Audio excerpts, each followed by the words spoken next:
The parrot spoke first. 6. 4. 9. Every conversation in Eleanor's penthouse stopped. Champagne glasses froze mid-air. And the man standing beside the painting, the one hiding her private safe, went pale. Azul, her emerald parrot, blinked proudly from his gold perch, chest puffed like he'd just won an award. He repeated it. 6. 4. 9. This wasn't a party trick.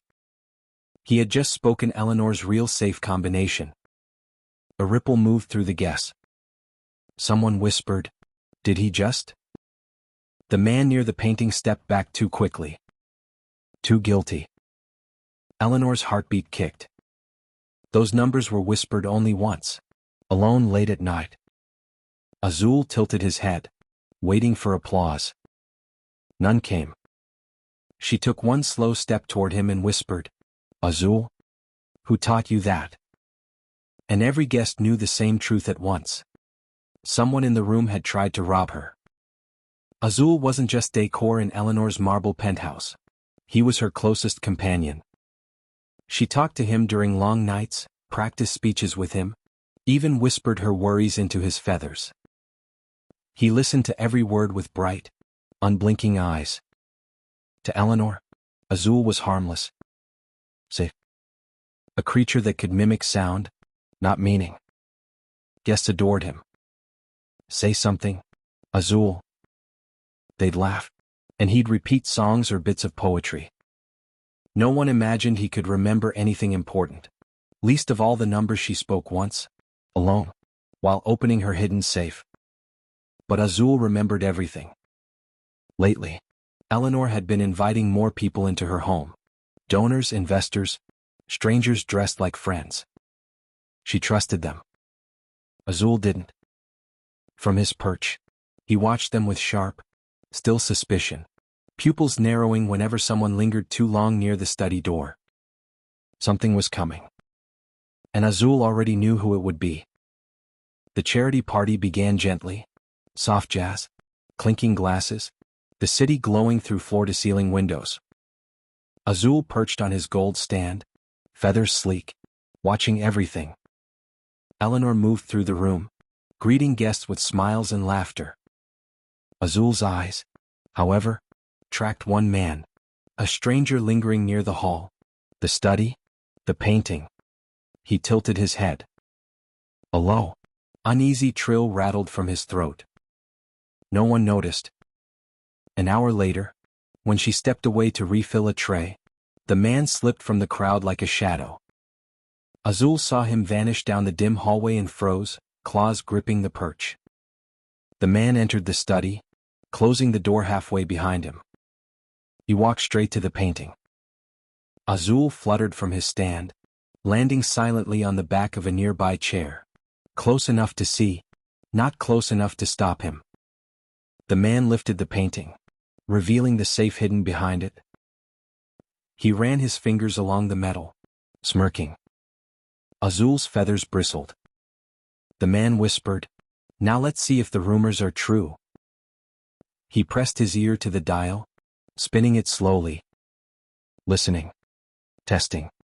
Hunting for clicks. The party continued just a room away, laughter rising and falling, oblivious. Azul hopped to the floor, inching toward the hallway. A sharp whistle escaped him, not loud enough to draw the whole crowd, but enough to alert one person. He turned slightly, confused. Azul flapped once, desperate. In the study, the man whispered, "Come on. Come on." He was seconds from cracking the first number. Azul couldn't wait. He launched himself into the study doorway and screamed, a loud, sharp call that made the man jerk around. What? Guests turned. Footsteps rushed. Eleanor hurried forward. The man panicked, dropping the dial. Azul spread his wings wide, blocking the safe with his small but furious body, shrieking until the room filled with people. The intruder froze, trapped. The lie of a friendly guest was over. Azul had forced everyone to see it. Security surrounded the man within minutes, escorting him out past startled guests and into the elevator. The penthouse doors shut behind them with a heavy echo, leaving the party in stunned silence. Azul stayed where he'd landed, on the study bookshelf, feathers still puffed from adrenaline. He tilted his head, watching Eleanor as she stepped carefully over the spilled champagne and shattered nerves. She knelt in front of him.